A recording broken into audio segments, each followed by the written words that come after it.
Here with Brooke Eden. Brooke, it is good to see you. It's good to see you, Bobby. You know, I always feel like I know somebody until maybe the day before they come in, and I do kind of a deep dive just to go, okay, what have I missed over the years? Okay. And I guess we've known each other for about 4 or 5 years now, 5 or 6 Yeah. years, something like that. Something around I had no idea, and because I work on American Idol now, I had no idea you went on that show. there. Oh my gosh. Yeah. A long time ago. Probably 13 years ago. So that had to be the original crew. It was. It was Randy, Paul, and Simon. The cool thing about that experience is I met Mickey Guyton during that exact audition. Really? Yeah. Okay, let me ask some questions. Okay. Mostly just about the process because It's changed. it's just completely, because when you did it, it was a massive global phenomenon. Mm-hmm. We do it and we're like, we hope we get 10 million people to watch. You know, it's been around forever. We hope to pull in a good number. But when you did it, everybody talked about that show. Mm-hmm. Period. Mm-hmm. And so when you auditioned for that, it was still when they were having the big outside of arena, people were lined up forever. Cattle calls is what they called it. Mm-hmm. So yeah. you showed up to that. Showed up to that. I was a senior in high school, getting ready to go into my freshman year of college. And yeah, I showed up to Atlanta. And there were, I think, 15,000 people that showed up that That's day. crazy to It's think crazy. about. Is that not what it is anymore? No, it's different because, a lot of people, they will reach out to us going, hey, I've built this big YouTube following. Okay. It's just so different. And yes, we'll do cattle calls as well. And there'll be 5,000 people show up on a really good one. We'll be like, man, this is awesome. It's just different. Like then it was not as much media to be able to consume. American Idol was dominating the world.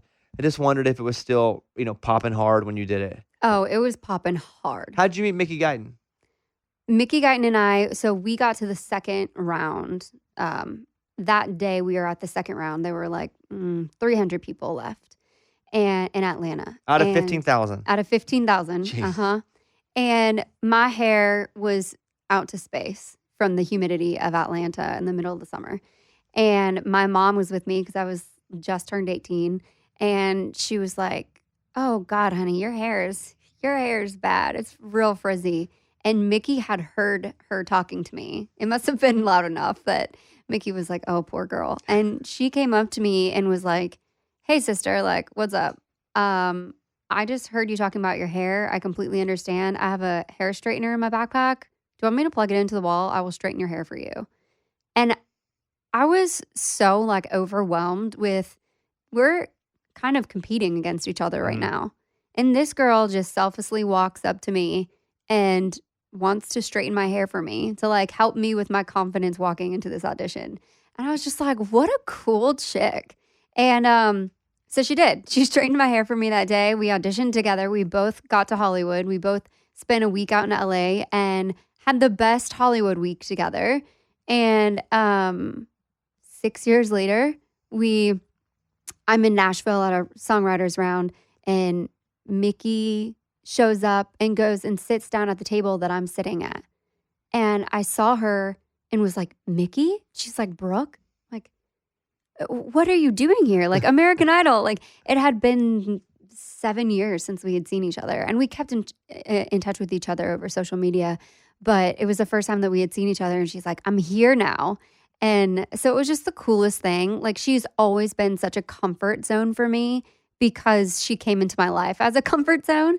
And so it was just so great to have her here in Nashville and to have her at, Women of Country events and all of those things. Like, she's an old friend at this point. So yeah, it's that's cool. wild.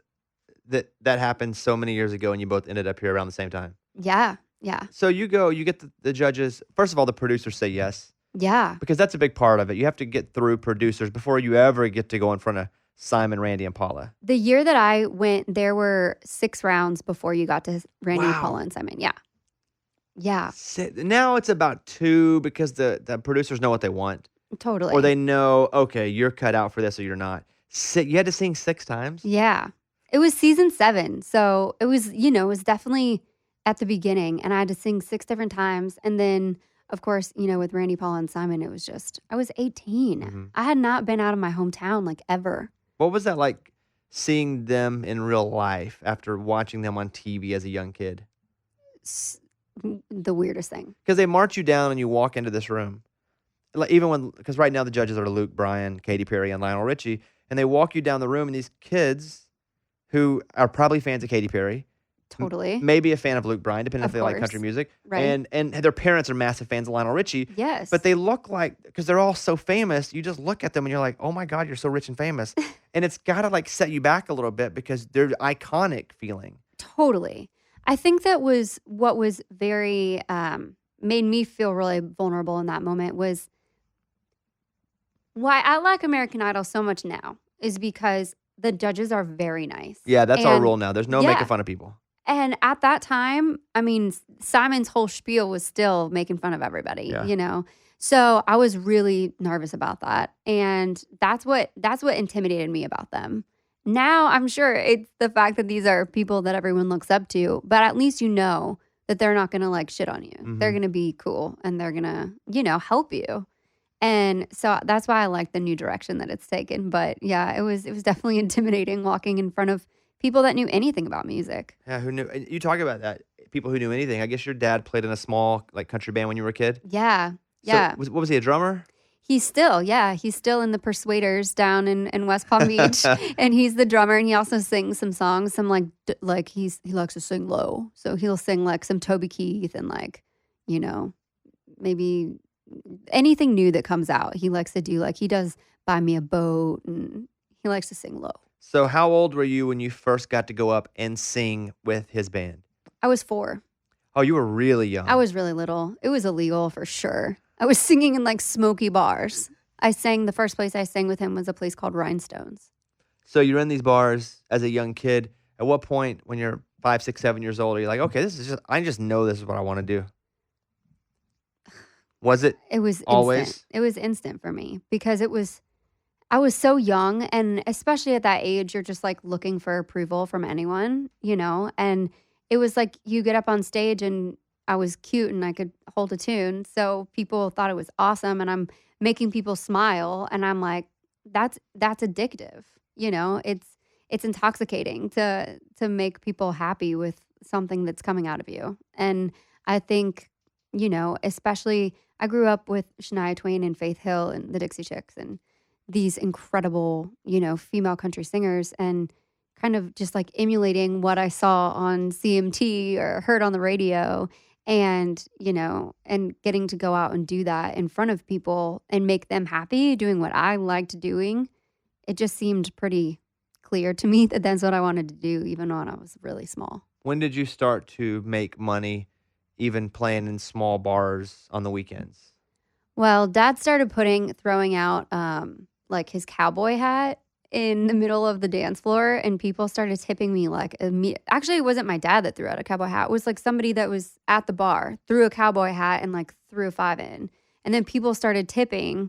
And I mean, I would walk home with like, or not walk home, I would, you know, go home with $300 from singing 3 songs as a kid, you know.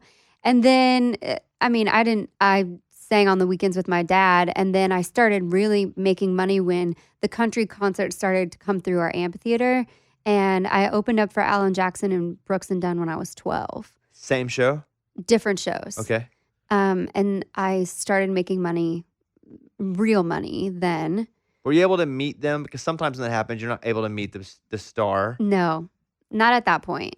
Mm-mm. So you're 12 years old, but you're opening. Do your friends go, wow? Because people who watch it from afar, and I find this to be with me as well, people are like, wow, it's so crazy. You're doing all this stuff. And I'm like, man, if you really knew the nuts and bolts of it, you wouldn't think it was that glamorous. It's not as much glitz and glam as everyone thinks it is. Did all your friends think you were going to be famous at 12 when you're opening for Brooks and know, Dunn? Back then, it wasn't like country was cool like it is now, you know? So I think that my friends were like, oh, you're going to go and sing country music, you know? Like, they didn't think that it was cool like it is now. So I don't think they really cared that much. So you're from near West Palm, right? Yes, I'm from West Palm. And so your dad's playing in a country band. Mm-hmm. When you start singing with him, I'm sure he loves it. But does he say, hey, this music career, I don't know if it's something you want to get into? Or is he going, let's go, you got this? He was definitely nervous for me to get into it, but his whole thing was, you can do whatever you want, but you have to go to college first. So in Florida, the Florida lottery pays a lot of Bright Future scholarships for students who do well in high school. Wait, so tell me about that. Yeah. I didn't know Florida. In Arkansas, we got nothing. You get some hay and they go, well, you can't go to school. You need to go work at the farm. Yeah. So Here's your hay. Yeah. So the Florida lottery in Florida, they give all of the money that is not used to give to the lottery winner, and it goes all into scholarships. It's Wow. called the Florida Bright Future Scholarship, And you got that. and I got one of them. Yes. Was it because your grades were so good, or because you had like a talent show for the lottery people? No, it's for grades. It's all based on academics. So you're a smart kid, I tried really hard. and you went to school at the University of Florida, I did. which is awesome, right? It was so fun. I was there when Tim Tebow was there, so we got to do a lot of, just being there for SEC championships and getting to see Tim do what he did. Were you there when they won a national championship? Yes. Yes, I was. And basketball one year too.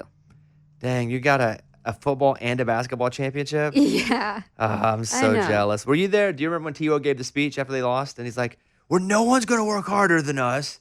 And then they went and won the freaking national championship. You ever met him, by the way? Oh yeah. But Yeah. isn't he the greatest? He's so great. He's so great. He's the most dedicated person ever. He's a passionate guy all the time. If he's talking to you about something that you care about or something he cares about. Yeah. Like Tebow, he like stares a hole in you. He's so passionate. Just everything that I'd ever seen about him on TV, I was like, I don't know about this guy. But then I met him, and now I've met him a few times. Yeah. I love him. He's a good dude. I remember he had just won the Heisman when I was just on American Idol, and that whole process was difficult for me, just because The Idol kind of- process? the Idol process. What yeah. happened that wasn't good? Because I didn't know anything about it. What happened that wasn't Yeah. good? Well, they just portrayed me in a way that wasn't me. The producers got you. The producers got me. Yeah. What happened? What did they portray you as? Just kind of a ditz. Okay, blonde hair, Yeah. Florida girl. They just went with it. Yep. Yeah. And, at the end of the day, everyone has a goofy side. I'm a total goofball. Mm-hmm. But that's not all that there is to me. And they kind of just honed in on that. And, I'm at a school where it's all about academics. And all of a sudden it's my freshman year, and this huge global phenomenon of a show comes on and depicts me in a certain way. I'm in all of these clubs, like all of these leadership clubs that are like really hard to get into. And all of a sudden people look at me in a completely different way. That sucks. And it was really hard. And Tim actually called me during that. We were friends. We had mutual friends. And he called me during that, and he was like, girl, I see what they did here. And he was like, you got to keep moving after this. He was like, you have the talent to do it. And I just want to let you know that I see you, and you just got to keep going. I thought that was really nice. I thought it was really cool of I him. bet those are some life lessons you learn at an early age too, of to not let people control your narrative. Bobby, yes. I mean, I was 18 when I learned that, and it was a hard lesson to learn, but there's been a lot of lessons along the way that I hate that for you about hopping on a show and those, because they really won't do that now. I mean, No. just the landscape is completely different with that show. And I've only been involved for 4 years now, but that would never happen now. No, I mean I love American Idol now. I really do. And there's no hard feelings either. They taught me lessons. I would have hard feelings. I'd be pissed. So you go to school and people see you and they're like, oh. So, but then what happens at school? Do you just write it out? Yeah, I mean, at the end of the day, that stuff goes away, and I was still who I was, and I still, I finished school. I did my 4 years, and I moved. After I graduated, I spent 9 months in Florida. I started as a bartender. So you did graduate. I graduated. What's your degree in? It's in business with a concentration in marketing and mass communication. Okay, so you did all of that. Was that your dad going, hey, get a degree? But Yes. while you're learning, you're like, I'm just getting the degree Yeah. so I can go do music. Totally. And the whole time that I was in college, I mean, really what helped with all the American Idol stuff was after that, I just became the singer for everything. So we did a lot of stuff with Children's Miracle Network. We had dance marathon at my college, and I sang at that function every single year I was there. I got to open up for Leonard Skinnard my freshman year at Gator Growl at like our big pep rally. And I kind of just became like the singer of the school. And obviously I was going to school and getting a degree, but I was still doing me. So you finish, you want to go sing. When does it happen where you go, you know what, screw it, I got to go to Nashville because that's where all the decisions are made? Totally. Well, I knew I had to get to Nashville, but the question was how. I didn't have the financial anything to go. So I was like, how am I going to do this? So I was like, I know how to bartend. So I started bartending at our local line dancing bar and In Florida? in Florida, in Gainesville? West Palm. Okay, back in home, my home. hometown. Home, got I it. moved home, moved in with mom. I'm like, I'm going to be a roommate for the next year probably while I save up money to move to Nashville. And I had friends that went to this line dancing bar, and I had grown up singing there. So I was like, cool, I'll see if I can bartend. Started bartending and started meeting a bunch of people who were spending a lot of time in Nashville and then spending time in West Palm. And I was I was bartending outside one day, and there was a guy playing acoustic guitar and singing for like a happy hour kind of vibe. And he went on a break, and I was like, hey, do you mind if I play some guitar and sing? And he was like, I mean, you're the bartender. Can you do that? And I was like, yeah, that's what I do. But yeah, totally. He's like, cool. So he hands me the guitar, and I get up and I'm singing and So plugged in. plugged And at the in. place. People are there. People are there, Got it. yeah. And my manager walks out, and I'm like, oh no, I'm gonna get in trouble. And he was like, girl, what are you doing? And I was like, I know, everyone's good at the bar, I swear. No one's walked in since I've been up here. It's all good. And he's like, no, what are you doing bartending here? And I was like, well, I'm trying to save up to move to Nashville.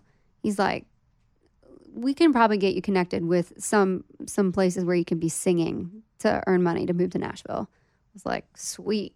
So a month after that, I'm singing 5 nights a week, 4 hours a night. And that's a lot of singing. You know, your voice goes through a lot. It's growing, your muscles growing. And I think I was probably 9 months into that. And I see my dad crying in the audience of one of the tiki bars I'm singing at. And I was like, I'm going to take a break.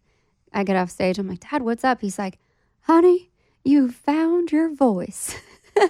So he was crying because he was moved Yeah. with happiness. Yeah. He was like, you've found that thing in your voice that makes you you. And he's like, I think it's time for you to move to Nashville. And I was like, oh, I haven't told you this, but I think it's time to move to Nashville too. I just found a roommate. So Who was your roommate? Is somebody still here? Yeah, It's yeah, Mickey we're still Guyton. friends. It's No. not. You know what I'm No. saying? But how did you find a roommate? What was that situation? So I actually interned at GAC. Do you remember GAC? I do, Great American Country, the channel. It was like Yeah. CMT's It was like- little brother. 100%. Mhm. Yeah. So I interned there between junior and senior year of college just to see, like, do I love Nashville? Do I like Nashville? Is this a place that I want to live?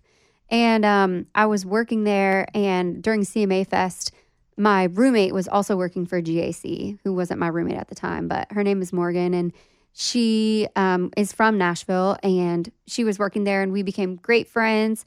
And I contacted her to be like, hey, do you know anyone who's looking for a roommate in Nashville? She's like, actually, I'm looking for a roommate. I was like, rad. So she found us a place, and we moved in. When you got to Nashville and you started to see other people that were just you from different parts of the country, Yeah. and they were elite at where they came from, and you're all starting to gather, was that more intimidating or inspiring to you? So inspiring. It was awesome. Really? Yeah. I mean, I grew up, my hometown is strange. I don't know if you know this, but Cassidy, Pope, and I are from the same hometown. You know, I knew that you guys knew each other way back. I didn't know if it was way back in Nashville early days or if it was back home. Back home. So Cassidy Pope, me, and this huge writer who's written everything from Havana for Camila Cabello to, Justin Bieber songs to What Doesn't Kill You Makes You Stronger for Kelly Clarkson. Her name is Ali Tamposi. She's in LA. She's killing it. And we're all from the same hometown, and we all had the same voice teacher. So I kind of came from a place where, everyone around you is just so good. And it's not about comparing yourself to anybody else. It's everyone has their own thing, And if you don't have your own thing, that's kind of your problem. Yeah. That's on you. Yeah, that's on you. So coming to a city where, this whole town is just filled with people that are so good at what they do, everywhere from artists to musicians to, people in the industry.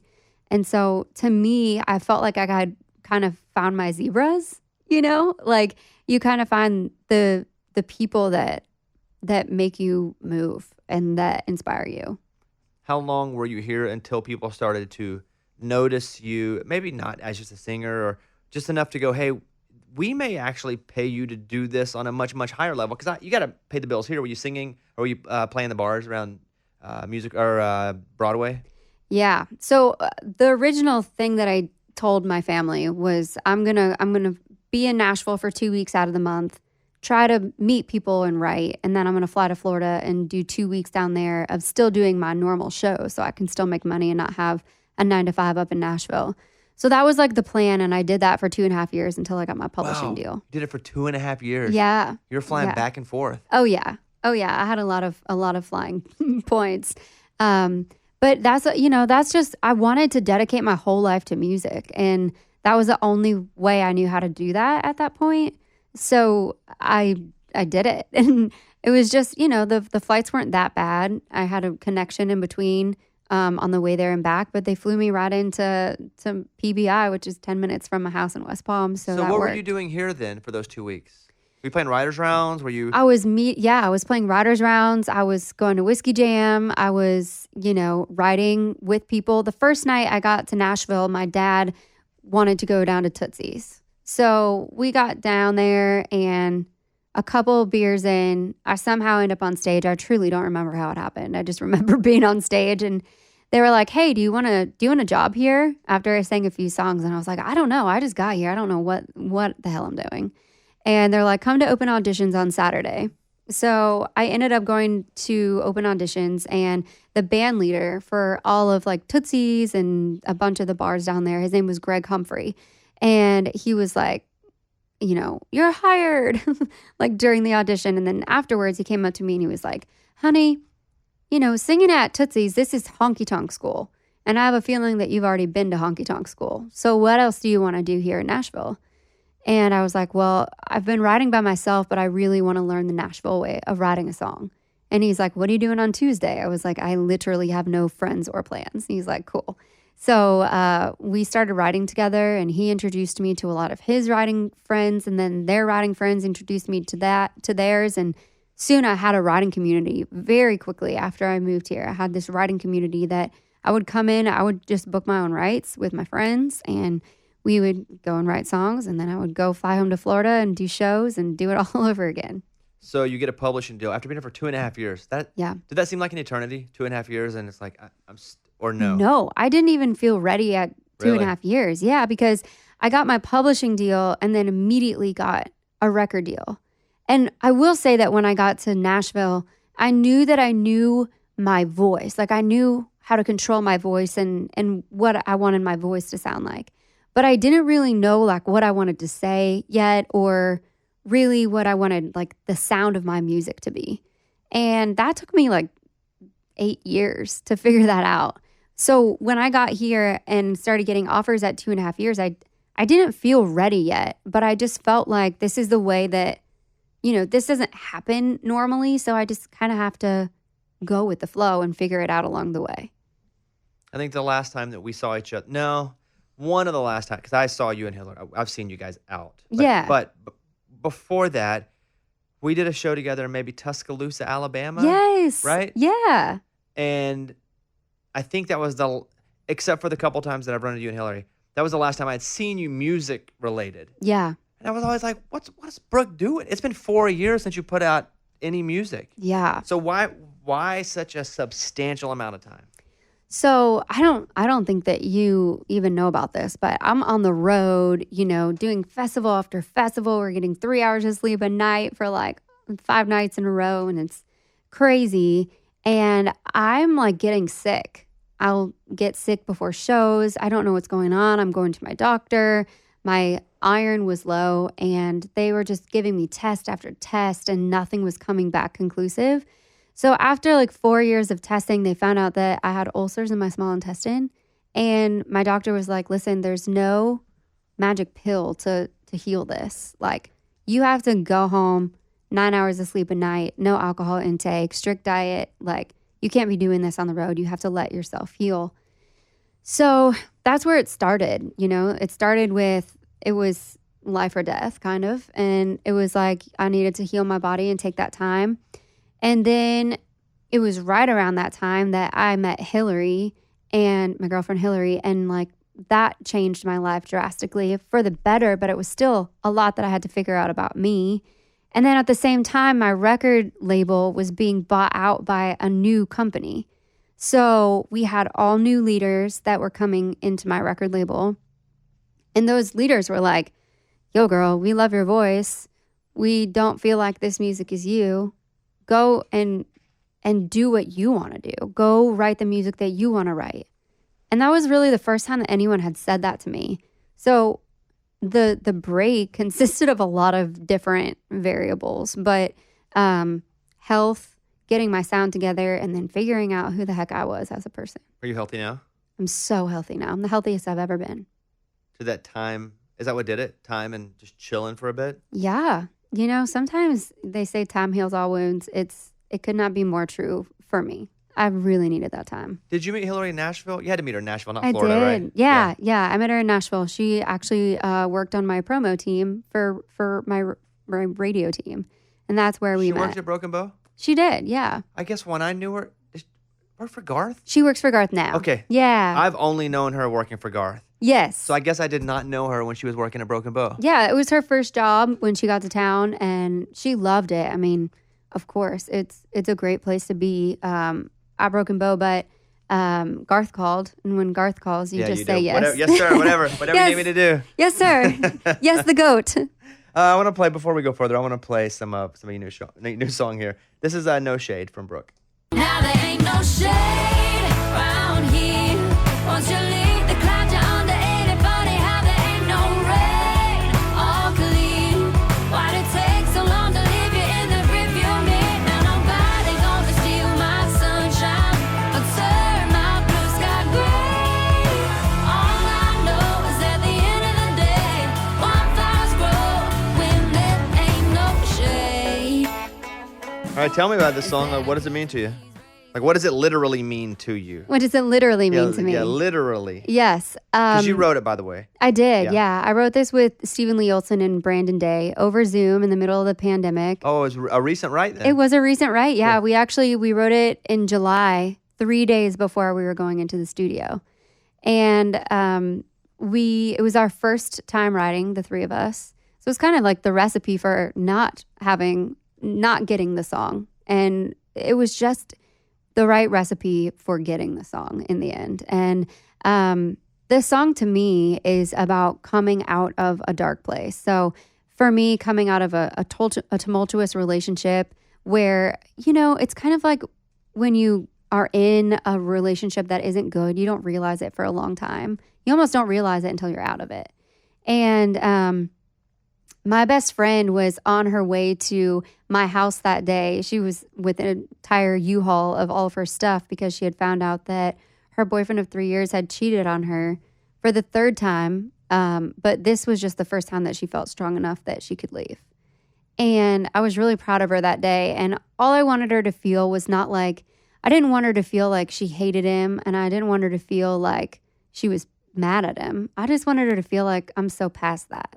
You know, and I've been in that place before too. You know, I've been in that place where I've been in a relationship that wasn't right for me. And then you get on the other side and you're like, man, there's no rain over here. I just had to pull myself from underneath that cloud. And so for me, you know, it was important for me to put out this song first because I feel like we all are kind of coming out from under a cloud of 2020. And I think that a lot of us had to kind of see parts of us that we didn't want to have to see last year. Just being able to slow down you had to slow down. There was no other possibility. And, you know, I think that causes you to really get introspective and see what your life is about. And I think that everyone had a hard time last year, and seeing people, you know, so sick around you puts you in a dark place. And I wanted to bring some sunshine to people. And I think that this song has a lot of hope in it and a lot of light in it. You have 2 other ones coming out? Yeah. Not out yet. This is the only one out yet. Yes. What's the plan with those other 2? The next one comes out March 5th. It's called Sunroof. And the one after that comes out April 9th. And that's called Got No Choice. And those are both in the same vein sonically, as far as, kind of like a retro soulful country sound, all produced by Jesse Frazier. And, I just wanted it to feel happy and sunny and just like groovy vibe that makes you feel good.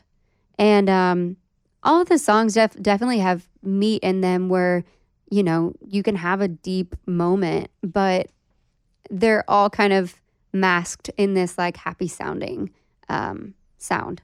Well, I'm glad you're back. Thank you, Bobby. Me too. I'm glad you're back. You guys can follow Brooke at Brooke Eden Music.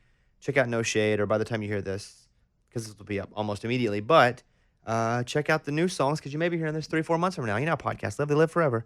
So I'm proud that you're back and healthy, and, haven't seen you. I guess maybe CMAs, not this last year, but after the CMAs. Is that what we saw each other? Was it CMT Awards? Maybe. It's one of those awards with letters on it. I don't know. It's one of those. But Yes. I'm glad you're back. Thank you so much, Bobby. Congratulations. And I'm happy to be here. I see you splashing. I see you hitting everywhere, and it's great. It's great to see. Thank So, you. All right, there she is. Brooke, good to talk to you, and back in just a second. Hey guys, it's Bobby Bones. Welcome to the channel. If you're new to the channel, subscribe and then go check it out. A lot of artists, a lot of songwriters, a lot of music. Welcome to the Bobby Cash channel.